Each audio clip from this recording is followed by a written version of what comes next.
Hi everyone, in this video I will show you that how you can fix Magicraft game is crashing, freezing or lagging on your PC. I'll show you guys the very effective solution to fix this problem.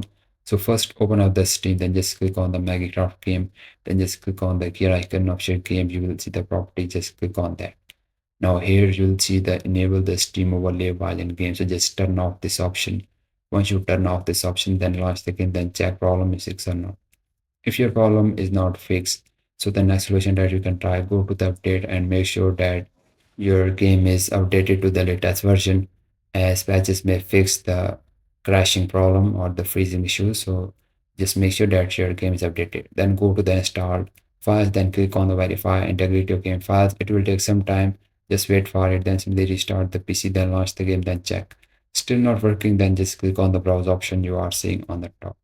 Guys, here simply locate your game launcher or exe file of your game. So make a right click on your game launcher. You will see the properties on the last. So just click on this properties option. Now here you will see the compatibility tab. So just click on the compatibility. Now here just uncheck this box of compatibility mode and also uncheck this box of disable full screen optimization. Then check the box of administrator. Then click on apply. Now launch the game. Check problem is fixed or not. If your problem is not fixed, so just check the box of disable full screen optimization, then launch the game, then check. If your problem is still not fixed, then just check the box of compatibility mode, choose here the Windows 8, then click on apply, then launch the game, then check problem is fixed or not.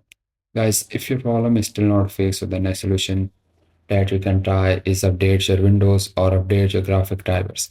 Guys, make sure that your Windows or graphic drivers are completely updated to the latest version. So once you update your graphic drivers or the Windows, simply restart the PC, then launch the game, then check problem is fixed or not.